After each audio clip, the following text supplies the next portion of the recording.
plan económico presentado por el presidente Lenín Moreno contempla ingresos globales por 1.900 millones de dólares. Perjuicio al Estado por concepto de la utilización de facturas falsas ascenderían a 655 millones de dólares según el SRI.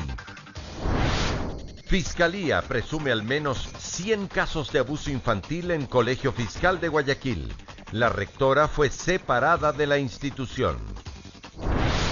Puente que une Guayaquil con la isla Santay colapsó por el choque de un barco.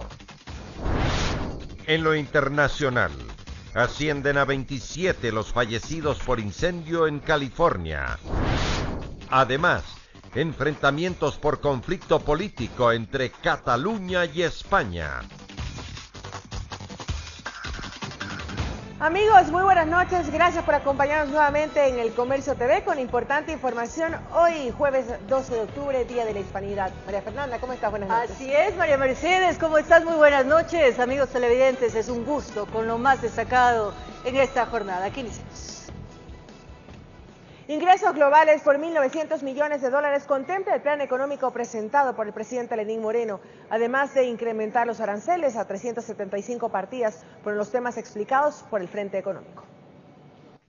Parte del Frente Económico reunido en la plataforma financiera para ampliar en qué consiste el plan económico anunciado por el presidente Lenín Moreno. Carlos de la Torre, ministro de Economía, reveló cifras. Los ingresos brutos globales que se esperan por la aplicación de todas estas acciones, las que generan ingresos evidentemente, estaría alcanzando el orden de los 1.900 millones de dólares. Pero el sacrificio o esfuerzo fiscal, es decir, lo que se dejaría de recaudar o se entregaría a ciertos actores como incentivos, estaría en el orden de los 300 millones de dólares. De la Torre explicó por qué no se efectuaron cambios en la salida de divisas, como lo plantearon algunos sectores. Los riesgos que representaría una reducción o eliminación de este impuesto a la salida de divisas es que con las expectativas que esto generaría, inmediatamente saldrían capitales del país, y con esta salida simplemente eso justamente provocaría que la dolarización pueda colapsar o verse seriamente afectada. Desde Aduanas del Ecuador se afirma que por concepto de contrabando el Estado deja de percibir 2.000 millones de dólares al año. Una de las reformas será elevar aranceles a 375 partidas. El arancel que está establecido a nivel de la OMC, que el Ecuador lo puede llevar hasta el techo, puede ser un arancel de 15, 25, 35 o 40%, porque ese es el arancel, los topes que tenemos como país que podemos aplicar. En contraposición, el plan gubernamental contempla incentivos tributarios.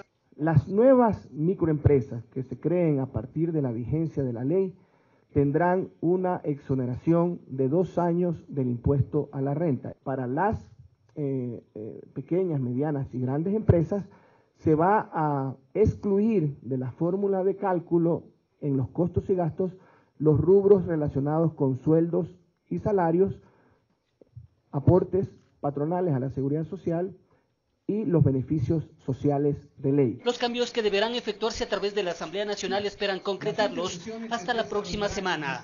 Será una decisión final del señor presidente si se lo tramita por la vía económica urgente o por la vía ordinaria. Sin embargo, para el analista económico Pablo Dávalos, aquí ha primado lo político antes que lo económico. Entonces, ¿qué quiere el presidente Moreno? No quiere provocar ruido político, si se quiere. Por eso el paquete es muy tibio, ¿no? El paquete es muy light, si quiere, ¿no? El paquete no implica cambios estructurales en lo más mínimo. Mantiene contentos a casi todos los sectores. Informó Héctor Romero. En la legislatura se registran las primeras reacciones al anuncio del plan económico del presidente. Aseguran que aunque los cambios no son profundos, son un primer paso para poder contribuir a la recuperación económica del país. En la Asamblea se registran las primeras reacciones tras los anuncios del plan económico del presidente Lenín Moreno. En el oficialismo se asegura que la aplicación del plan con bajo impacto es una muestra de que la economía no estaba en crisis como lo habían anunciado las autoridades en meses pasados. En la práctica, lo que muestran estas medidas es que la economía no necesitaba de cambios dramáticos. Aunque en otro sector del país aseguran que con esto se demuestra que el presidente sigue con la línea de quienes más tienen, más deben pagar. Hemos visto que no ha habido paquetazos, no hubo incremento de energía eléctrica, no se quitó el subsidio a los combustibles, no se quitó el subsidio al gas, por lo tanto eso también es algo que nosotros lo hemos dicho siempre, vamos a apoyar medidas que sean justas y equitativas. Mientras tanto, en la oposición se afirma que el plan económico es débil, pero que aunque no ha recogido todas las inquietudes del sector productivo, es un primer paso para salir de la crisis. Hay un pequeño paso en la dirección correcta que debe ser reconocido como tal,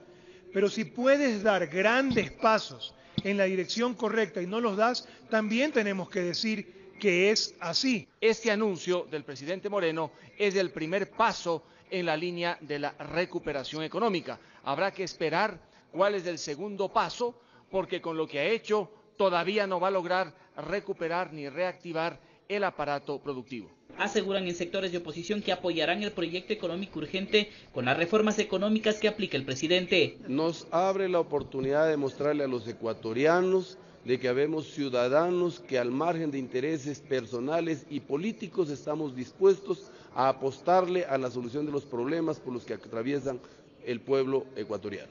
Pero los socialcristianos anticipan que apoyarán el 80% del plan, pues no están de acuerdo con el aumento de impuestos. Nuestro único reparo es al incremento del impuesto a la renta en 3 puntos para las empresas ecuatorianas que generan empleo y trabajo.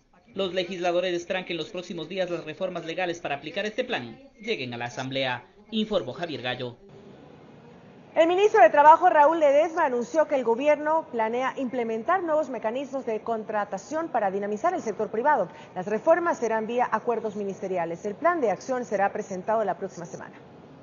La víspera, el presidente de la República había anunciado que se implementarán reformas en el sector laboral y que serían importantes. Este jueves, el ministro del Trabajo llegó hasta la Asamblea para mantener una reunión con el bloque oficialista. Aquí se habrían explicado, entre otras cosas, el plan para mejorar la oferta laboral que emprenderá el gobierno. El ministro descarta que se busquen aplicar medidas como el contrato por horas o a plazo fijo. No estamos de acuerdo con ningún proceso de flexibilización laboral. Que lo que buscan es crear plazas de empleo con regímenes especiales, pero que serán aplicadas bajo las condiciones legales y que el Código de Trabajo establece. No vamos a permitir la migración de contratos, no vamos a permitir que empleados, trabajadores que tienen contratos indefinidos, migren a las nuevas metodologías de contrato. No vamos a regresar a la contratación por hora de ninguna manera y no vamos a regresar tampoco al contrato a plazo fijo. Eso no va a pasar. Lo que vamos es, de nuevo, a proponer para aquellas actividades extraordinarias dentro del libro ordinario una posibilidad de contratación temporal. Que estas reformas no pasarán por las manos de la Asamblea, sino que serán implementadas de manera inmediata a través de acuerdos ministeriales. En la cita con los legisladores también se explicó las desvinculaciones en el sector público. En país había preocupación por el anuncio de despidos en la vicepresidencia. El ministro hace aclaraciones. Nosotros velamos también por la garantía de derechos de los funcionarios y de esa manera ver principalmente y analizar qué es lo que sucedió y en qué circunstancias se dieron estas desvinculaciones. Es una inquietud que se planteó en el bloque y que queremos conversar con el ministro que nos explique cuál es la situación de los trabajadores de la vicepresidencia. Aclarar que no ha habido ningún despido. Lo que ha habido es un proceso de reestructuración en atención al cumplimiento del decreto de austeridad y en atención a las no funciones de la vicepresidencia. No ha habido de ninguna manera despido, ¿verdad? De paso, Raúl Ledesma ratifica que el acuerdo ministerial de reducción de salarios para la Asamblea está vigente. Tiene que analizarlo el Cali de todas formas, pero creo que en este momento de crisis todas las autoridades, todos los funcionarios concordarán en que hay que dar un ejemplo ético y moral y ajustarse los cinturones. El plan de incentivos laborales será presentado la próxima semana al presidente de la República para su análisis, informó Javier Gallo. En una entrevista exclusiva realizada por nuestra compañera Mónica Mendoza, periodista del Grupo El Comercio, el alcalde de Guayaquil mencionó que las medidas económicas anunciadas por el primer mandatario serían las más acertadas. Aquí no ha habido paquetazo. Quienes querían eso o creían que eso iba a venir, los unos por perversos, los otros por mal informados, deben estar desilusionados. Yo creo que el pueblo ecuatoriano va a estar contento de que no haya un paquetazo, porque el paquetazo hubiera traído repercusiones políticas muy graves y repercusiones económicas y de pobreza muy graves. hay otros desilusionados, los empresarios. Los empresarios esperaban mayores estímulos, no creo que hayan esperado una supresión total de ciertos impuestos, pero sí un procedimiento de reducción gradual para tener un mensaje claro de que sus costos de producción van a ser competitivos. Hay criterios divididos sobre las reformas tributarias anunciadas por el presidente Lenín Moreno. El presidente de la Cámara de Comercio de Guayaquil cree que la eliminación del anticipo del impuesto a la renta no solo debería beneficiar a los pequeños y medianos empresarios. De su lado, el exministro de Finanzas, Fausto Ortiz, resaltó las exoneraciones tributarias para los nuevos microemprendedores.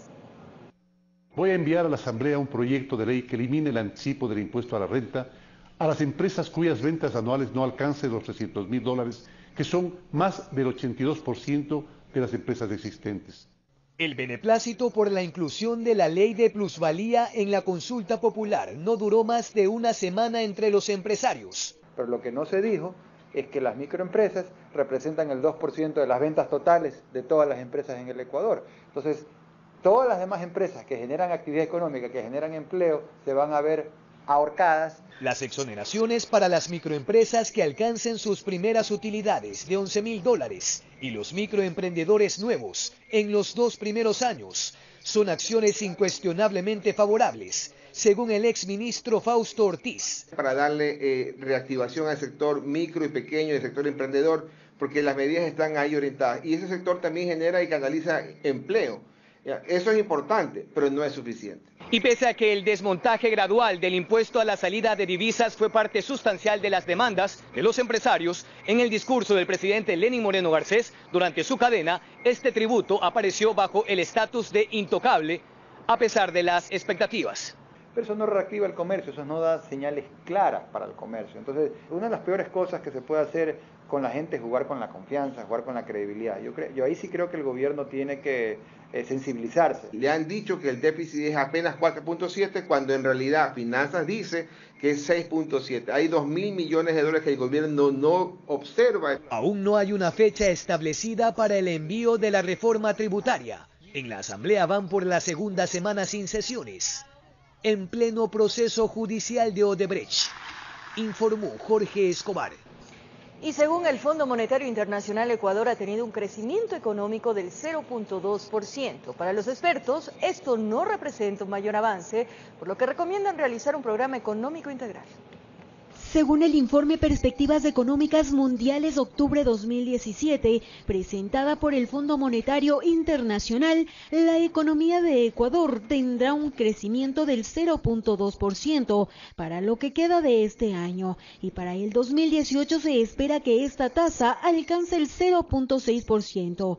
A decir de Mauricio Pozo, exministro de Economía, esto sería un estancamiento económico. Inclusive es un crecimiento menor al de la población.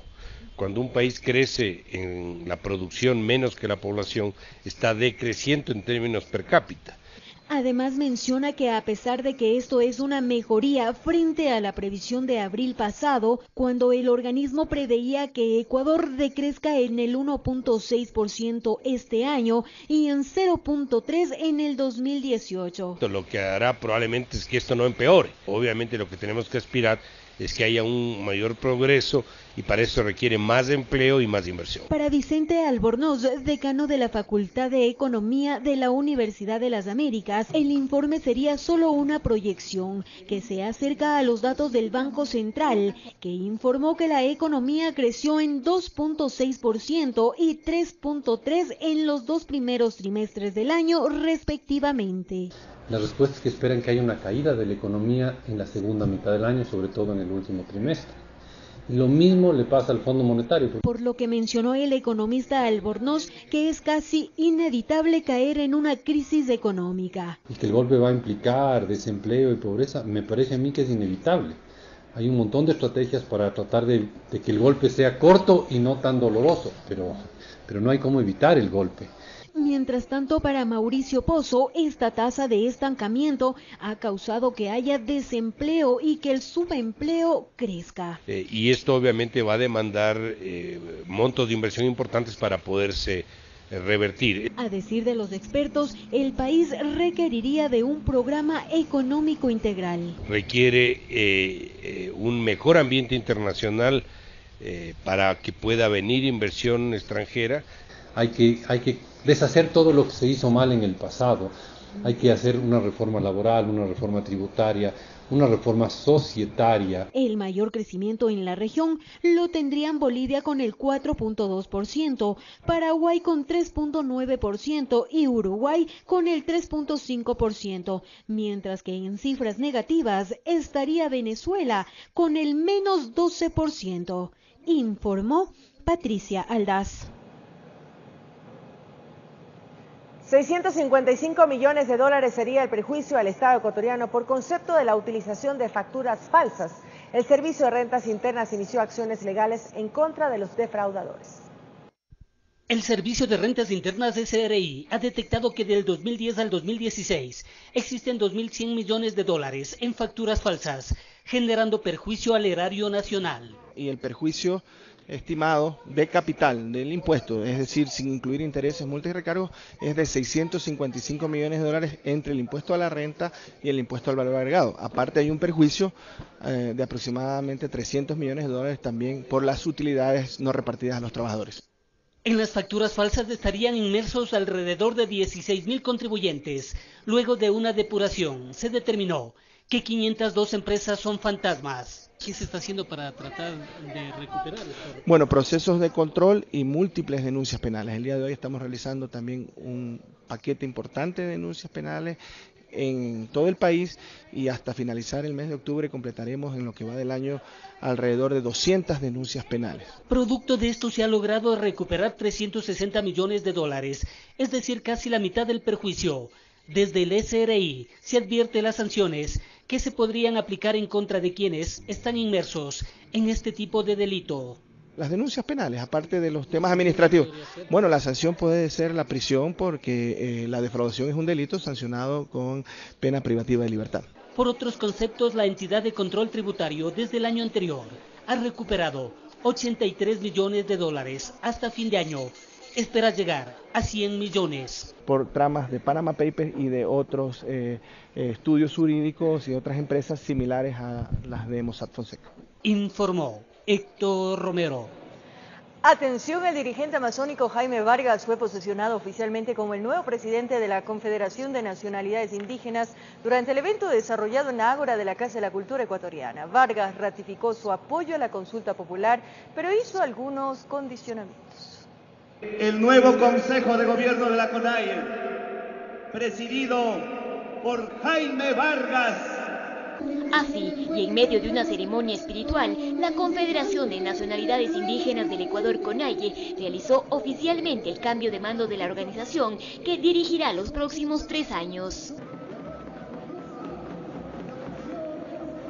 Jorge Herrera realizó el traspaso de la presidencia al dirigente amazónico achuar Jaime Vargas, quien aprovechó el evento para reiterar su apoyo a la consulta popular, pero con algunos condicionamientos. Vamos a apoyar la consulta, pero que también queremos resultados en tema de amnistías, ¿no? Queremos resultados en tema de restitución de educación intercultural bilingüe. Eso ha sido nuestro mecanismo de trabajo y nuestra posición. Dejó por sentado que tomarán acciones en caso de que el Ejecutivo no dé luz verde a sus peticiones. Las 3 regiones y sus bases tomarán medidas.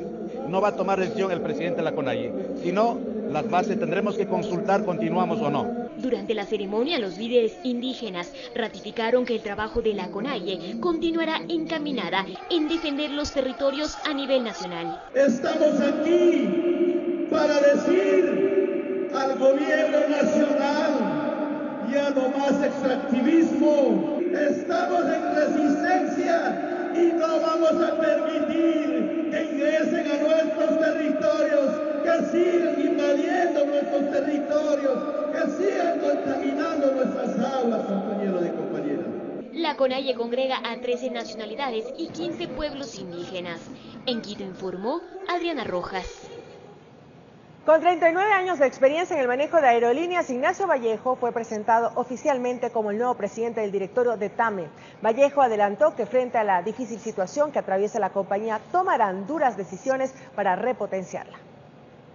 En rueda de prensa, Ignacio Vallejo Maldonado fue designado oficialmente el presidente del directorio de TAME EP.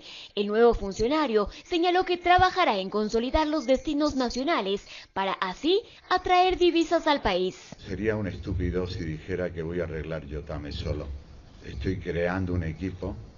La compañía la queremos reflotar, queremos hacer una nueva TAME de la que todo el país esté orgulloso. Durante el evento, Jorge Wodet, presidente de la empresa coordinadora de empresas públicas, indicó que la situación de TAME es compleja. Que tiene unos pasivos grandes, que ha acumulado pérdidas de 176 millones de dólares y que hay que darle la vuelta a eso. Por ello informaron que se tomarán nuevas decisiones. Tenemos que tomar medidas duras en reducción de sus costos y reducción de sus gastos. TAME es una empresa que hoy, insisto, está inflada y aspiramos que tomando esas decisiones, consiguiendo los recursos para irlas tomando, poco a poco la empresa va a ir rescatando ese rumbo. Dentro de este plan de la compañía se establece además la reducción de personal. Estamos haciendo un análisis área por área, persona a persona, y lógicamente pues se tendrán que marchar aquellas personas, primero que por edad pues ya no pueden prestar sus servicios, el servicio que prestan, por edad de jubilación, por estado físico, porque no quieran ellos seguir. Y todas esas personas, habrá un grupo, una primera fase, que se marcharán. Para repotenciar TAME, además los cambios vendrán de la mano de un trabajo conjunto con los ministerios de Obras Públicas y de Turismo, señalaron. En Quito informó Adriana Rojas. Un barco pesquero chocó contra el puente que une Guayaquil con la isla Santay, dejando a la población de la isla incomunicada. Testigos aseguran que las personas que estaban a bordo se lanzaron de la embarcación. Una persona resultó herida en el incidente.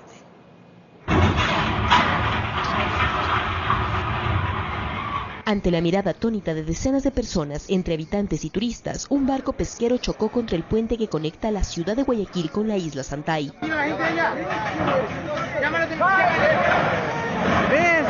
Según los testigos, la embarcación no alcanzó a frenar y una mala maniobra hizo que siga su camino, provocando el colapso del único acceso peatonal a la isla.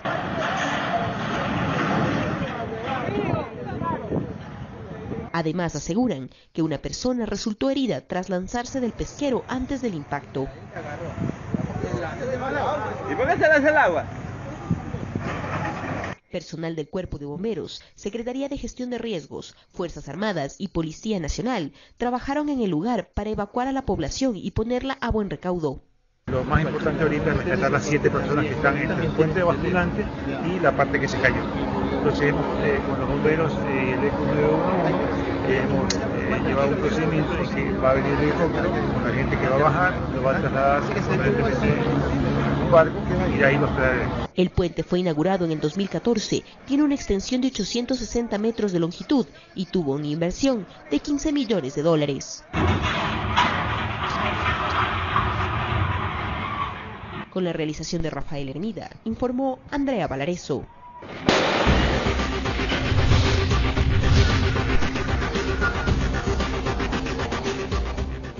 Dos bandas dedicadas al microtráfico y sicariato fueron desarticuladas en un operativo conjunto de las unidades especiales de la Policía Nacional. 21 personas fueron detenidas, entre ellas 7 mujeres, así como un menor que fue aislado. Según las investigaciones, los líderes de las organizaciones daban órdenes desde el Centro Penitenciario Regional del Guayas.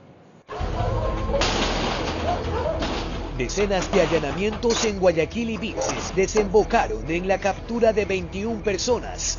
No son bandas menores. Que operaba en la provincia de Los Ríos y específicamente en los distritos Esteros, Sur de Mejé y Portete, dedicados a delitos de robo a personas, también extorsión, la modalidad de sacapintas. Un adolescente de 17 años también fue aislado. Acción policial conjunta de la Dirección Nacional de la PJ, UIAD, GEMA, GIR y otras unidades especiales. También se decomisaron 2 armas de fuego, una cantidad de droga y vehículos. Ninguno es novato y los líderes están avesados como irreverentes. Quienes desde el interior del Centro Regional de Rehabilitación Social disponían diversas acciones delictivas. La Policía Nacional no precisó si las 6 muertes violentas y 5 tentativas de asesinato estarían vinculadas a un ajuste de cuentas. Sin embargo, el solo hecho de que las 2 cabecillas hayan operado desde una celda de la Penitenciaría del Litoral ha vuelto a poner en el debate público la efectividad del sistema de vigilancia penitenciario.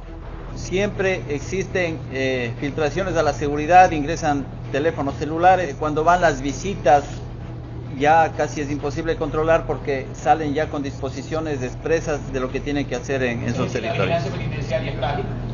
Bueno, yo diría que tenemos un buen dispositivo, pero como en todo centro, aquí en Ecuador y a nivel mundial siempre hay algunas deficiencias. Sucede a pesar de que cumplen una sentencia. Sí, ¿para qué le prestará? Para que yo vaya allá a robar, así hacer cosas. Y cada uno de los filtros implementados con escáneres desde todos los ángulos posibles. En la cárcel, informó Jorge Escobar. Momentos de angustia vivieron moradores del barrio La Unión 12 en la ciudad de Santo Domingo de los Áchilas. Las llamas amenazaban con quemar vivo a un hombre que tuvo dificultad para salir debido a que posee una discapacidad. En cuestión de segundos, las llamas abrazaron la pequeña media agua en la que vivía don José. El hombre, por su enfermedad, está a punto de perder la visión y estaba solo en el cuarto. Escuchó gritos de los vecinos, empezó a salir y se encontró con la furiosa Candela. Yo con candado acá adentro y ese ratito me vienen las vecinas y dicen, no, salga, dice. Logró escapar con la ayuda de los vecinos. Milagrosamente solo tenía rasguños y complicaciones al respirar. Inhaló humo. Con el pasar de los minutos se recuperó. El fuego no hubo quien lo detenga, acabó con todo lo que encontró a su paso. La media agua quedó reducida a cenizas. Donde habitaba, al parecer, pues alguna persona con discapacidad, donde había cama, había una lavadora igualmente, y lógicamente todo eso se fue consumiendo. Cuando arribaron los bomberos, la casa ardía. Los vecinos miraban preocupados, sabían que en el interior estaban 2 cilindros de gas llenos. El riesgo era latente, el temor que exploten rondaba el ambiente, pero los bomberos llegaron antes que eso suceda y apagaron el infierno terrenal. Puede ser un riesgo potencial, no sabemos en qué momento pueda contaminarse con el fuego y eso puede ser una bomba de tiempo, ¿no? Entonces, ante aquello, siempre mantener en espacios totalmente abiertos, airados. Don José perdió las pocas cosas que tenía, ahora prácticamente se quedó con la ropa que llevaba encima. Por el problema de visión ya no puede trabajar, necesita que alguien lo guíe. Yo quiero que me apoyen, que me ayuden, la verdad. Como que la vida pone pruebas a veces difíciles de entender. Los más necesitados casi siempre caen en desgracia. En Quito informó Iván Casamen. 2 hombres fueron detenidos en el centro de Quito luego de agredir y sustraer las pertenencias de una mujer que transitaba por el lugar. El acto ilícito fue captado por las cámaras de vigilancia del ECU 911 que dieron aviso a la policía para interceptar a los sospechosos. A través de las cámaras del ECU 911, uno de los evaluadores se percató de la actitud sospechosa de 2 individuos que transitaban por la avenida 10 de Agosto y Santa Prisca. El video muestra cómo el individuo camina mirando de un lado al otro. El hombre de chaqueta ploma cruza la calle y parecen 2 desconocidos. En segundos aparece una mujer que camina por la vereda sin percatarse que estos 2 hombres que supuestamente eran desconocidos la empiezan a seguir. Metros más adelante, uno de ellos la abraza para intimidarla y sustraerle sus pertenencias. Tras un breve forcejeo, la mujer logra escapar de los individuos, mismos que echaron a correr, pensando que nadie había visto su acción, pero no imaginaron que las cámaras del ECU 911 los estaba vigilando, por lo que inmediatamente dieron aviso a la Policía Nacional para minutos después interceptar a los individuos. Mientras tanto, otra videocámara localizó a la mujer, por lo que los miembros de la Policía Nacional acudieron a ayudarla y a solicitarle que realice el reconocimiento de los hombres que la agredieron para que coloque la denuncia respectiva. El video que muestra este acto ilícito fue compartido a través del sistema automatizado de entrega de información a la función judicial para que pueda ser analizado y ayude a determinar la culpabilidad sobre los detenidos. Informó Patricia Aldaz. Es momento de nuestra primera pausa en el Comercio TV y al regresar en lo más destacado del acontecer internacional, amigos, más de una veintena de víctimas mortales por los incendios que se viven en California. Y también les contamos de los graves enfrentamientos por la crisis política entre España y Cataluña. Quédese con nosotros, ya regresamos con El Comercio TV.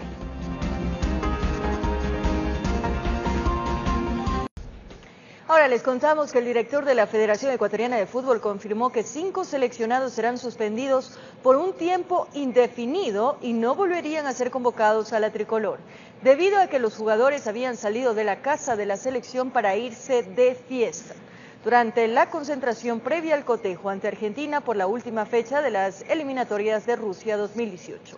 No se han confirmado las identidades de los jugadores, sin embargo, se conoce que se podrían ser Ener Valencia, Jefferson Orejuela, Robert Arboleda, Gabriel Cortés y Joao Plata. Indudablemente hay que sentar un precedente para el futuro y para los próximos convocados de cualquier selección. Los jugadores que están involucrados en esto y que han sido nombrados en el informe del profesor Célico han sido separados de cualquier convocatoria a selección nacional indefinidamente. ¿Quiénes son los jugadores, presidente? Los nombres no los vamos a dar, pero son 5 jugadores que están suspendidos indefinidamente.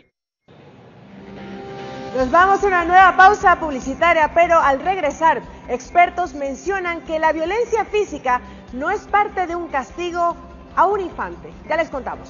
Además, en México, actor agrede a periodista tras ser cuestionado por su situación familiar. Les contamos al regresar.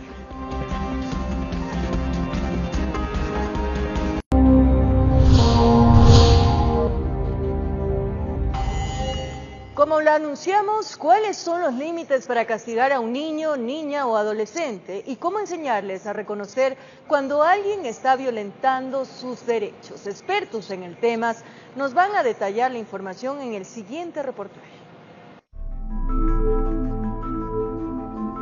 Frente a la problemática sobre la alta prevalencia de distintas formas de violencia, sea física, sexual o psicológica, presentada en el informe de las Naciones Unidas, consultamos con una especialista para entender cuáles son los daños que causa el maltrato o violencia a los infantes. Presentan baja autoestima, inseguridad, falta de iniciativa para realizar las cosas. El castigo físico formaría parte de la educación desde hace mucho tiempo y esto se debería a que la violencia sea normalizado dentro del núcleo familiar. Entender que los niños son seres humanos, son personas y que como personas también merecen respeto. Para la psicóloga Nadia Gordon, ningún tipo de castigo físico es bueno para los niños, ya que estos patrones se repiten como un círculo vicioso, por lo que recomienda a los padres de familia o adultos que estén a cargo de menores de edad reaccionen de manera pacífica frente a los infantes.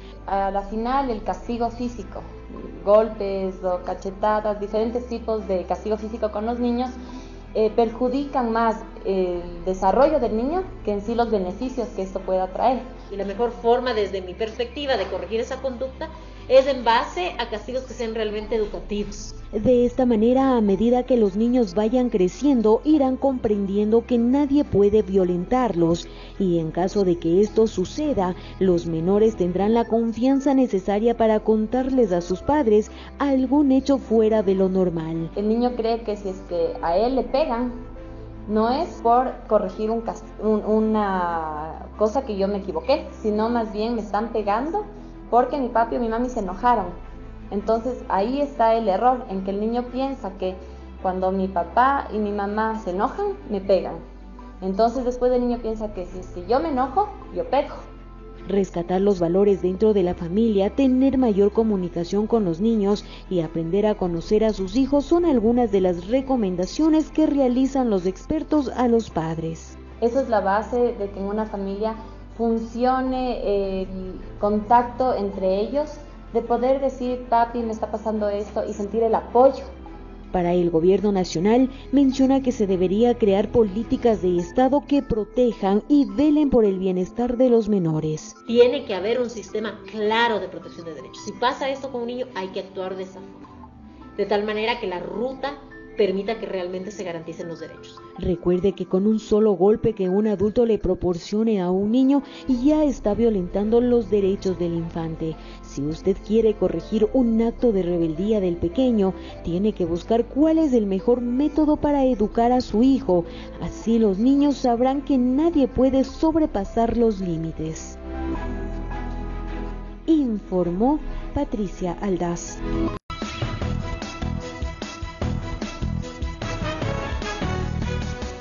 20 horas, amigos televidentes, finalizamos. Momento de despedirnos. Gracias por su gentil sintonía. Muy buenas noches.